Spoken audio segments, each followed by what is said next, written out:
Nah, untuk rancang bar seperti ini, gue tuh ngitung step. Jadi ketika ini gue taruh barang A di sini, stationnya, gue nggak boleh naruh barang yang berkaitan dengan dia jauh-jauh.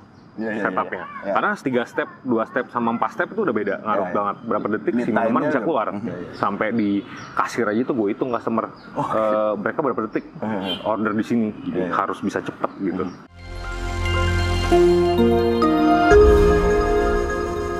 Welcome back to Ngobis, ngobrol bisnis by teman startup. Karena kalau kemarin kita di BSD, sekarang kita geser dikit nih ke Alam Sutra. Jadi di belakang kita nih udah ada satu coffee shop, cafe atau coffee shop.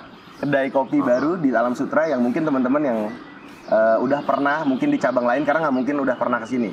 Karena ini belum buka, mungkin baru ada di depannya doang. Dan sekarang kita juga udah bareng sama Kak Krisna. Kak, mau dipanggil Kak, Pak aja. Biar muda ya. Oke. Kak, boleh gak kenalin diri dulu nih? Oke, boleh. Nama saya Krisna Susanto, Instagramnya JB Krisna. Bisa di-follow ya. Oke. Saya di sini sebagai direktur Kopinako. Direktur Kopinako. Kopinako ini kalau dari gue sendiri nih Kak, gue pertama kali ke Kopinako itu yang di Bogor. Jadi waktu itu memang itu kan ikonik ya di Bogor. Itu yang pusat sebenarnya yang pertama ya. Ramai banget itu. Sebelumnya thank you juga nih kita udah diperbolehin main ke sini dan buat ngobrol-ngobrol hari ini. Nah, dari Kak Krisna sendiri nih Kak. Kopinako ini awalnya di tahun 2019 tuh di bulan apa? 2018. Kita di bulan Maret 2018 itu pertama kali yang di Pajajaran Indah 5 berdiri si Kopinako yang pertama kali. Itu bareng sama Warung Nako. Jadi pertama kalinya tuh konsepnya sebenarnya kita ngangkat si Warung Nako. Karena kan itu generasi X tuh biasa dulu kan kalau makan warteg itu di kalangan kita sangat-sangat populer. Jadi kita ngangkat si warteg itu dengan ada silver atau dibilangnya bahasa Indonesianya kaca nako, ribuan kaca nako kita pasang, kita angkat konsep wartegnya dengan warung tunjuk touchscreen-nya. Kemudian kita kemas, kita tweak sedikit jadi lebih modern dan lebih bersih, lebih friendly untuk family, untuk semua kalangan lah. Nah itu si Kopinako pertama kali berdiri untuk nemenin si warung nako, dan si nako itu jadi abreviasi nasi dan kopi. Gitu. Jadi tapi seiring waktu ternyata kopi ini demand-nya sangat tinggi, customer kita juga lebih prefer nongkrong dengan kopi gitu. Jadi ya ini model bisnis yang akhirnya kita kembangin. Karena mungkin nggak bisa dipungkiri juga ya Kak, kalau maksudnya kita warga Indonesia pengen sekalian keluar, pengen makan, nasi pengen kopi, iya nasi. Belum makan nasi belum kenyang. Benar. Setelah melakukan dan ngalamin sendiri, ya kopi itu tidak bisa berdiri sendiri. Minimal harus ada cemilan ya, makanan. Karena orang untuk nongkrong hanya untuk minuman ya agak kurang, dan secara user experience juga mereka jarang untuk pesen gelas kedua, gelas ketiga, gelas keempat, kecuali ada makanan. Itu. Jadi emang harus ada makanan sih. Mungkin belajar dari behavior-nya kali ya. Iya, customer behavior lah. Mungkin kalau yang ngopi doang, kalau mungkin buat teman-teman yang rokok, mungkin bisa kali yang ngerokok, ngopi, ngerokok. Nah, masalah rokok juga gitu. Jadi dulu sebelum pandemi jauh nih ya, kita udah bikin setup yang emang nongkrong di outdoor dan smoking di ruang AC. Ruangan semi outdoor, semi indoor tanpa AC, itu orang juga bisa ngerokok di lantai 2-nya. Nah itu udah mulai duluan tuh kita. Sementara orang kan berlomba-lomba ngasih kenyamanan ke customer AC, ya kan? Gitu. Nah kita kebalikannya. Nah ternyata pas si pandemi datang ini, model bisnis kita sangat-sangat cocok nih. Secara layout orang nyarinya kopi itu pasti ngerokok. Kita bikin satu tempat yang emang full AC, itu kurang laku karena nggak bisa ngerokok. Mau anak muda, mau yang bapak-bapak atau yang perokok lah, itu biasanya emang harus nyari sedikit outdoor buat ngopi sama ngerokok. Benar. Nah kita di Depok juga, kok nggak salah cabang keempat kita ya. Itu di Depok tuh lumayan paling besar waktu dulu tuh 2.200 meter. Nah itu kita bikin ruangan AC juga agak gede. Kan lahannya besar nih, jadi outdoornya udah gede. AC-nya kita gedein juga nih indoornya nih. Nah itu kalau udah sore ke malam nggak laku. Kosong. Justru orang tuh penuh pack banget di luar ngerokok. Tapi cuacanya kalau Depok? Ya tengah-tengah lah antara Depok sama Bogor, tapi tetap panas sih. Tetap. Tapi mungkin kalau udah sore, makanya tadi di malam sepi kan, ya. Kosong banget di area barnya sama di mezaninnya tuh juga kosong banget. Nah makanya sekarang berubah nih, apalagi pas cocok sama keadaan sekarang pandemi. Jadi kita ngeset semua layoutnya mayoritas outdoor, bangunan itu hanya 30% dari lahan. Biasanya begitu. Tapi jadi lahan itu dipakai semua nggak buat? Pakai kan ada landscape, ada parkiran, ada outdoor buat makannya gitu maksudnya nggak? Outdoor seating sebagian lah, karena kita harus nyiapin parkiran juga sama landscape-nya kan gitu. Nah, tapi kan kalau kita ngomong tadi setelah pandemi, orang-orang makin aware kali ya. Sekarang mau nongkrong tapi di outdoor, belum berani masuk mall. Dan akhirnya Kopinako sendiri dan Warung Nako nih udah siap nih, bahkan sebelum pandemi udah pas kayak gitu gitu konsepnya. Tapi setelah ada beberapa perubahan bisnis model lah.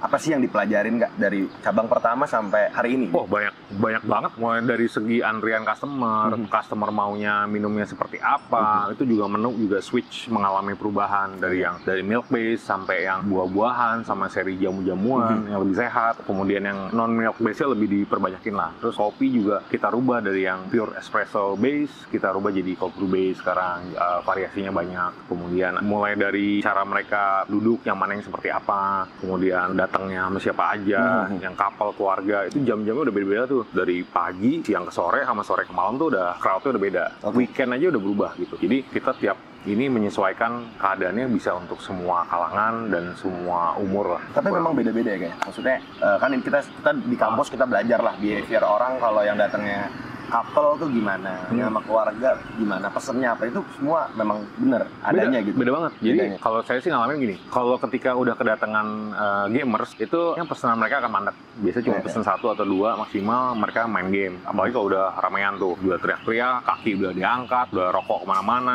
mesennya cuma 2. Bayangin gitu ya. Terus kemudian kalau ketemu mahasiswa yang kerja, lagi ngerjain tugas, ada yang dikit pesennya, ada yang banyak. Ada yang satu meja buat 10 orang, diisinya sama 10 orang, pesannya cuma 2. Itu ada. Cuman ada juga yang mereka nggak masalah sambil kerja, emang sambil makan sambil minum banyak, bisa gelas bisa numpuk 4, 5. Bahkan cewek-cewek nongkrong 2 orang aja tuh bisa sengaja nggak kita angkat, nggak kita kirap, gelasnya banyak gitu, seru. Biar di foto gitu. apa ya. Jadi macam-macam sih. Ketika family juga, ibu-ibu kalau pagi zamannya sekolah dulu, mereka sudah ngantar anak sekolah, biasanya nongkrong sambil nunggu nanti mau jemput lagi kan. Nah itu nongkrong minumannya biasanya panas kalau pagi itu. Kemudian yang datang blogger sama influencer, anak-anak Instagram itu udah beda karena biasanya mesennya minuman panas, walaupun diminumnya setelah berapa jam gitu ya. Karena untuk foto dulu kan, minumnya ujung-ujungnya sih es juga, minuman es gitu. Nah itu tiap beberapa behavior lah beda-bedanya. Beda-beda lah gitu. Tapi menyikapi hal tersebut Kak, katanya Kopinako sendiri kan ada coffee shop yang memang, gue ini artisan kopi yang lebih mengarahkan suasananya, pengennya buat orang kerja, bukan tadi yang main game. Tapi yang nggak ada salahnya kan. Nggak ada salahnya, siapapun kan boleh. Tapi gimana menyikapi hal tersebut? Ya kita sih lebih cenderung ke kopi yang lebih ngepop ya. Ngepop dalam arti semua orang bisa terima. Kopinya nggak terlalu spesifik idealis, nggak terlalu yang, wah ini kopinya gue rasa nanas atau rasa teh nih gitu. Nggak gitu lah. Maksudnya kopi gue racik sebalance mungkin dan bisa diterima orang yang tidak minum kopi dan peminum kopi. Sekalipun tuh bisa. Jadi satu dari produk itu. Kedua dari desain layout bangunan juga kita akomodir supaya semua pihak dari anak kecil sampai yang tua tuh bisa nikmatin nongkrong. Tapi emang nggak spesifik karena emang Kopinako rame biasanya ya. Jadi kalau untuk mau yang nyari sepi baca buku itu biasanya nggak ke situ. Nah, biasanya ke coffee shop yang lebih slow bar lah. Kalau kita kan bukan slow bar, lebih pack gitu. Jadi emang untuk anak-anak muda yang cari teman baru, cari gebetan baru itu biasanya nongkrong semua tuh Kopinako tuh gitu. Jadi karena ada kesempatan untuk ketemu orang baru kan. Gitu. Ya jadi basically market kita lebih banyak ke umur 18 sampai 34. 18-34. Pemirsa 34 tuh benar-benar anak muda, mungkin generasinya masih milenial gitu ya masuknya. Y sama Z kali. Lagi lucu-lucunya ya. Bukan belum Z ya, kayaknya masih milenial sama Y ya kayaknya. Masih remaja-remaja lagi lucu-lucunya ya. Gitu, mencari jati diri lah. Itu banyak kejadian di situ. Bahkan barista kita aja ada beberapa yang emang dapat jodohnya di situ, kawin gara-gara di Kopinako lingkungannya gitu. Jadi seru sih ngeliatin customer behavior yang beda-beda ya. Tadi Kak Krista sempat nyinggung masalah cabang. Sekarang dari 2018 hari ini cabang terbaru tuh, apakah ini cabang terbarunya? Ya, ini kebetulan si Alam Sutra ini nomor 23. 23 ini akan buka di 16 soft opening ya, belum grand opening karena kita belum mau bikin acara segala, si keadaan begini kan. Itu 16 September kita udah bisa dikunjungi bebas sama semua orang dalam Sutra gitu. Nomor 23. Jadi yang terakhir sebelum 23 ini nomor 22 itu di Kota Wisata. Kota Wisata paling terakhir buka yang terbaru. Nah, sekarang nanti ini nomor 23. Dalam waktu 3 tahun. Jalan keempat lah ya. Jalan 4 tahun, kemarin baru tahun cabang ketiga. Ya. Kak, kalau misalnya kita ngomongin kayak perbedaan cabang nih, Depok, ada Bintaro juga ya, ada Bogor, ada Alam Sutra. Beda-beda nggak sih Kak? Beda. Orang-orangnya. User experience, customer experience itu beda. Secara desain beda, secara fungsi juga kita beda karena per outlet biasanya yang makin baru kesini udah kita sesuaikan dengan keadaan baru. Model bisnisnya juga kita berubah. Nah kalau kayak contoh nih di pusat pertama kali itu yang Maret itu kita desain sebagai slow bar sebenarnya. Itu kita desainnya slow bar. Kita nggak nyangka bakal se-massive ini dan serame ini gitu. Jadi kita desain supaya orang sebenarnya pesan di dalam. Nah sekarang nggak mungkin, dulu pesan di dalam tuh terlalu pack dan antrian juga panjang kan. Nah kita sistemnya kita ubah, di cabang berikutnya kita sesuaikan desainnya, barnya beda lagi. Kemudian ada perbaikan lagi, kita amati teknisnya dari segi kasir yang tadinya 1 kita bikin 2 supaya mengurai antrian dan omset kan juga lebih cepat jadinya kan tracknya. Nah itu kita rubah lagi dari lebarnya sekian jadi lebar sekian, dari yang kotak jadi memanjang, itu banyak macam-macam. Nah terus yang di sini ini paling beda sendiri nih, paling baru dari segi menu juga kita nambahin, makin outlet makin baru biasanya kita nambahin menu baru lah gitu. Nah ini Alam Sutera ini kan luasnya 1.300 dan dia memanjang ke belakang. Barnya taruh di depan. Secara yang ini nih. Yang paling depan nih ya kelihatannya. Jadi secara desain sebenarnya dia nggak cocok untuk model bisnis Kopinako yang lain konvensional kayak gitu. Karena lu nongkrong di paling belakang, malas banget kan ke depan kan. Nah itu gue harus merubah lagi, nyesuaiin operasionalnya. Jadi sekarang sudah bisa pesen di meja. Kita create sistemnya supaya lu nongkrong di lantai 2 paling belakang, lu nggak perlu ke depan lagi nih, tinggal panggil waiternya, pesen dari tempat diantar kan, gitu. Jadi lebih nyaman. Karena kan kalau yang di Bogor kan itu di depan, terus bisa nongkrongnya di depan. Biasanya Kopinako yang ada itu bar selalu di tengah. Di tengah area. Jadi semua yang mau nongkrong di depan, belakang, samping, kiri, kanan ke tengah dulu. Tetap ujung-ujungnya ke tengah. Jadi emang pesen langsung di kasir kan. Gitu. Terus kemudian ada satu yang kita buat spesial kemarin, namanya Rumah Sangrai. Itu deket banget sama Pajajaran pusat. Itu kurang lebih sekitar 1 kiloan lah. Gitu. Kalau jalan kaki dengan masih bisa tuh. Nah itu konsepnya hulu ke hilir. Jadi emang dibuat di tengah-tengah rumah produksi kita. Untuk tempat roasting semua di situ, kita bikin ruang roasting sendiri, kita show kaca, semua orang bisa lihat. Gitu, bagaimana proses kita ngerosting biji kita sih. Kemudian di depannya kita taruh tanaman kopi di kebunnya, kebun kopi itu ada. Itu jadi menyimbolkan bahwa dari hulu ke hilir, mulai dari tanaman kopi sampai ke ruang sangrainya, sampai ke ruang bar untuk dibikin jadi produk akhir. Nah itu Rumah Sangrai itu konsep yang sangat berbeda sekali.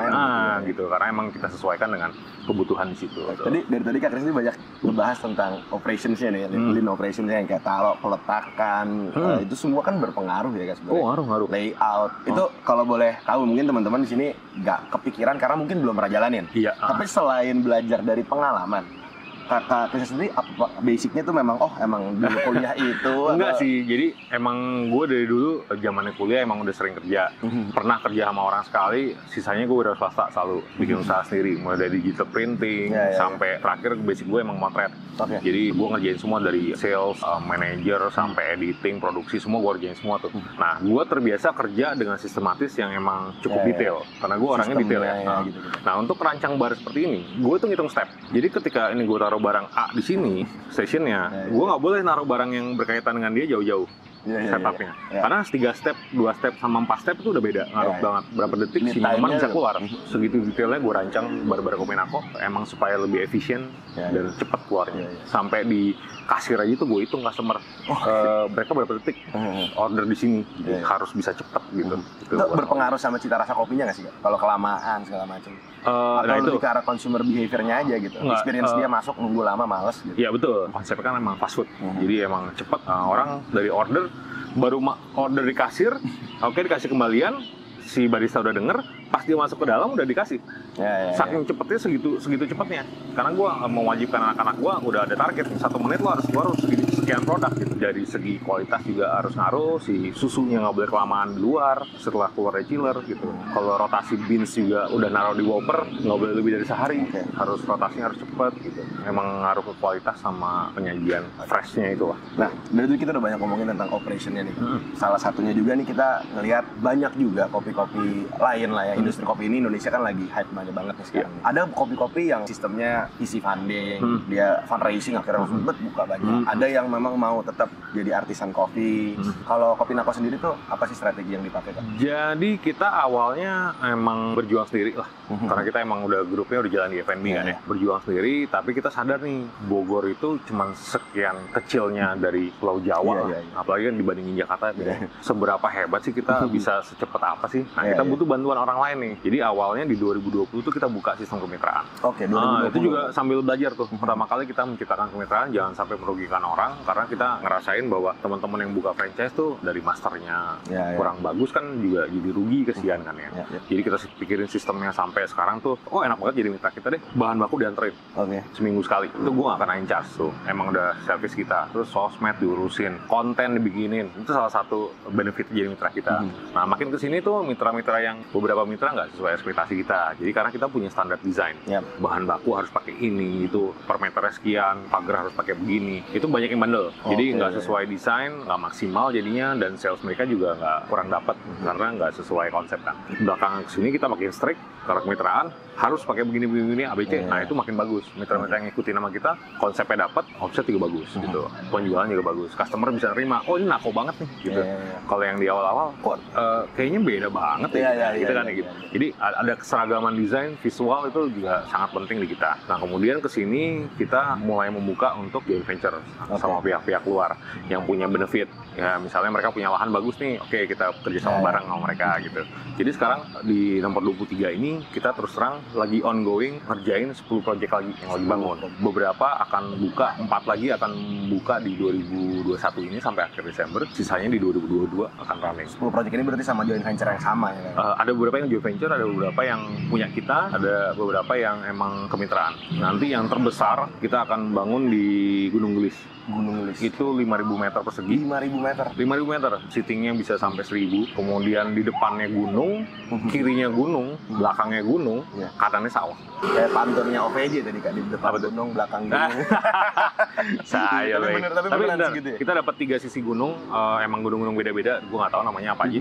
Kalau gue orang Bogor, pokoknya ada 3 gunung lah. Lo ngeliat kemana-mana gunung, tengah-tengahnya kebun jati, pohon jati semua, sebelah kanannya sawah. Itu udah mulai bikin? Udah, lagi bangun. Ini mestinya ready Februari, karena lagi PPKM kemarin juga kita ada tersendat.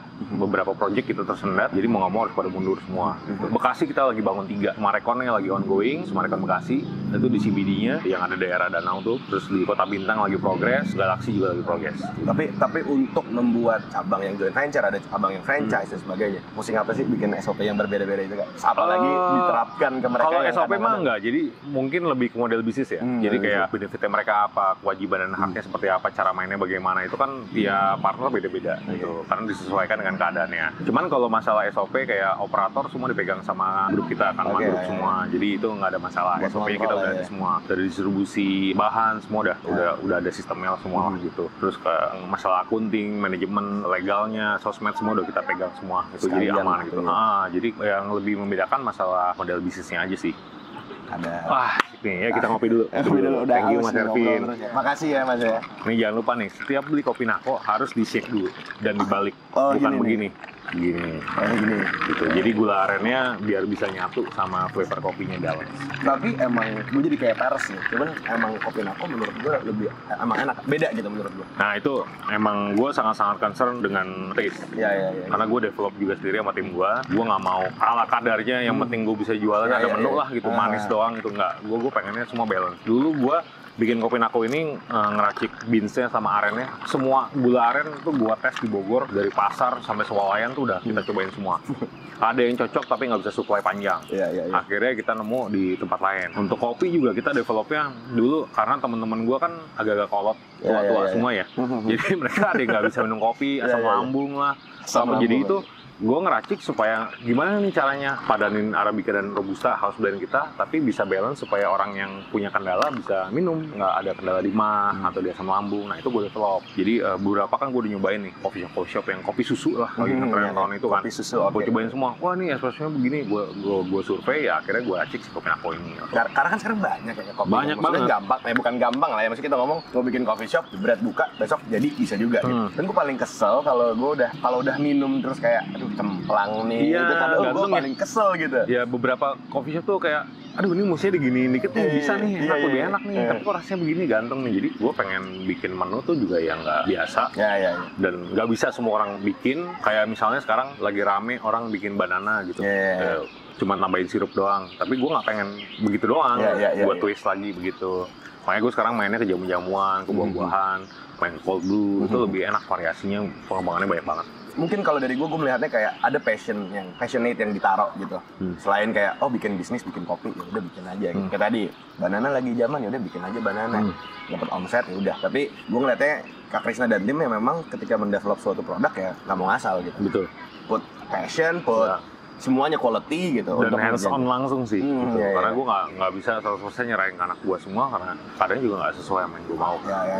Mungkin itu salah satu advantage dan perbedaan kali ya dari. Mungkin ya, kalau orang luar ngelihat begitu mungkin itu jadi plus. Iya, Cuman kalau buat gue itu udah jadi standar. Harus begitu. Gitu. Anak buah gue yang kerja sama gue juga udah ngerasain si Pak Krisna ini maunya gimana sih, seperti apa sih maunya, udah tahu tuh standar gue bagaimana.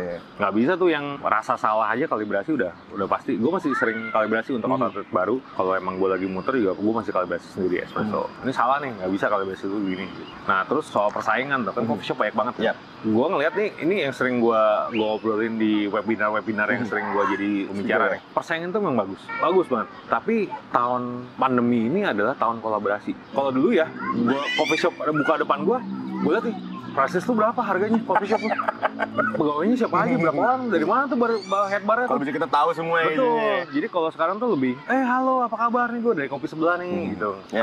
Kayak kemarin gue juga udah muter nih ke tetangga-tetangga, sowan semua, minta izin bahwa ini anak baru nih kita mau buka. Nanti gue undang-undangin semua, gue minta izin soal parkiran. Jadi ada etikat baik lah. Terus kemudian nanti juga sesama coffee shop bukan artinya lu saingan, tapi satu kan lu bisa supply biji kopi yang emang roaster dan bukan roaster. Kemudian kalau nggak saling tukar pikiran soal manajemen ngobrol. Jadi gue di komunitas kopi Bogor juga begitu, ngobrol sama teman-teman kopi, bukan malah jadi saingan, malah ngasih tahu insight. Gila, ini gue kemarin jual beginian, aku loh.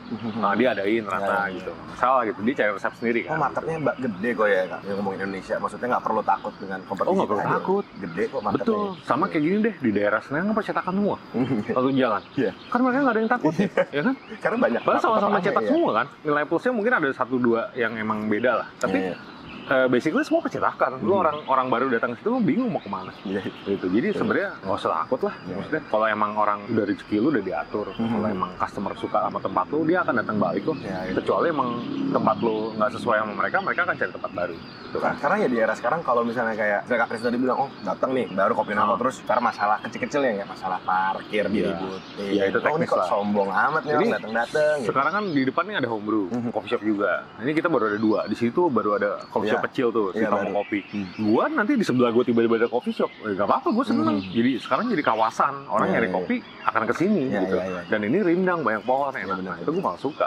Jadi bukan artinya, aduh, bikin kopi lagi nih, brengsek nih gitu. Nggak gitu, gua zaman dulu suka. gitu kan, zaman dulu gitu ya. Tapi sekarang nih eranya pandemi adalah era saling support dan saling naikin lah gitu.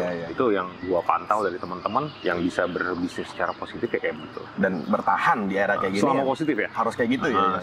Selama orang pelaku bisnis juga positif, kita bisa maju bareng-bareng kok.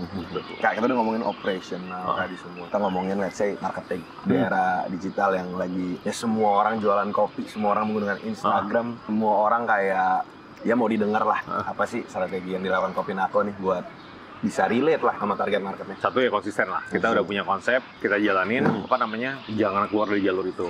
Keluar pun harus bisa adaptasi dengan keadaan, harus fleksibel. Customer tiba-tiba hari ini maunya A, besok A udah nggak bisa lagi nih. Harus B, sama dengan kebijakan pemerintah. Ya itu juga kita harus fleksibel, harus gesit, harus punya tim yang bagus. Kemudian ya selama kita berbisnis secara positif dan jujur ya pasti akan datang hasil yang baik juga lah gitu. Tapi intinya sih kita pengembangan terus itu yang bikin customer kita juga penasaran dan makin luas base-nya. Dulu yang hanya jagoan kandang di Bogor. Karena kan orang taunya Bogor doang kan gitu. Sekarang udah mulai merambah ke Jakarta, udah mulai mudah-mudahan bisa diterima baik dengan masyarakat Alam Sutra lah di sini gitu. Dengan hadirnya Kopi Nako yang baru ini. Gitu. Dan relevan juga lah ya. Betul. Sama mungkin beda tempat, beda ini ya. Target ya. Masalah relevan juga kita harus cari tahu lah customer kita maunya apa sih dan siapa sih customer kita yang datang gitu. Kak, ini kan juga lagi PPKM belum bisa, maksudnya belum bisa terlalu wide dan bahkan ini juga belum buka tapi hari ini kita udah bisa minum kopinya. Ini karena ini apa nih Kak? Fan yang ada di samping ini? Ini sebenarnya Kopi Nako Truck ini kita develop di tahun 2018. Akhir-akhir. Cuma kita sempurnain di 2019. Ini emang kita kemas untuk event berjalan. Jadi gue mau buka di depan sekolah, mau buka di tadinya ya ini sebelum PPKM gini event itu kan banyak. ada pensi lah, ada konser apa, itu biasanya kita suka diundang dan suka ikutan. Nah, ini kita develop si Kopinako ini yang supaya mobile dan portable lah, dan bisa di order sesuai kebutuhan si customer sendiri. Kayak lu misalnya tiba-tiba ada kawinan, lu mau ada Kopinako, bisa taruh mau sistemnya Kopinako truck ini atau boot juga bisa. Tapi lebih banyak orang pakai yang truck ini buat event lah. Ya, gitu. lebih mobile lah ya. Lebih mobile gitu. Nah, kebetulan di Alam Sutra ini karena daerahnya jauh dan pembangunan juga cukup lama, kemarin kita campaign keliling-keliling Alam Sutra, stiker udah kita siapin supaya kayak semacam papan iklan berjalan lah, di lampu merah kan orang bisa lihat tuh gitu. Muter-muter aja, terus kita tongkrongin di sini. Kita nggak iklan yang gimana-gimana, tapi responnya kaget juga sih gitu. Bisa orang datang lihat dari luar nongkrong malahan. Karena orang mungkin udah tahu kali Kak sama brandnya gitu, udah aware. Jadi pas ngeliat tuh ada di Alam Sutra. Ya, ada beberapa yang emang udah tahu dari Instagram, ada beberapa yang emang lewat doang, apaan nih gitu. Terus emang kita siapin di depan nih supaya bisa ngicip si Kopinako kayak gimana sih. Menunya kan juga terbatas ya, belum ada makanan, minuman juga belum full. Nah, mereka bisa nongkrong sambil lihat progresnya nih. Ngapain aja sih kalian? Setelah dengan banyaknya development dalam waktu 2 tahun ini, apa sih yang bisa teman-teman founders ini mungkin harapkan? What's next sih dari Kopinako? Kita akan terus pengembangan, terus buka-buka lagi di tempat-tempat yang baru dan yang tempat-tempat yang pasti menarik lah, karena tempatnya semakin aneh, semakin bagus, kita pasti akan makin lebih suka lah gitu. Akan kita garap pasti di tengah hutan, di tengah jangan tengah laut lah, nggak bisa ya, itu pinggir laut kalau dapat gitu. Jadi itu pasti akan kita garap. Nah, nextnya juga tadi saya bilang kita lagi ngebangun 10 bangunan semua ya, udah lagi progres bangunan. Sisanya ada sekitar 8 lagi nih, masih on progress lagi, masih tahap nyelesain administrasi, negosiasi segala macam. 22 sampai 2023 masih tetap pengembangan terus lah. Jadi akan melihat Kopinako yang semakin baru dan semakin berbeda, fresh lah ya, baru lagi lah, selalu baru gitu. Gitu. Kak Krisna, thank you banget. Udah nyediain waktu kita boleh main ke sini, boleh ngobrol. Thank you. Tadinya cuman kita lihat waktu nongkrong di Bogor, akhirnya bisa ngobrol langsung sama direkturnya Kopinako hari ini.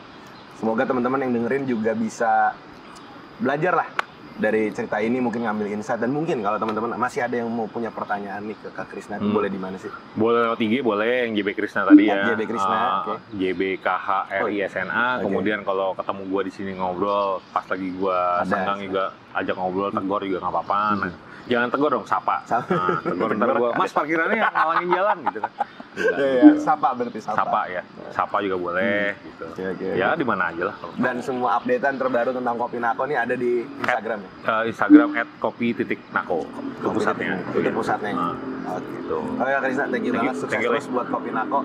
Siap. Pasti mau main lagi sini karena kita juga daerah-daerah sini terus. Siap. Thank you. Teman-teman, thank you ya udah dengerin. Kita ketemu lagi mungkin di podcast selanjutnya. Bye-bye.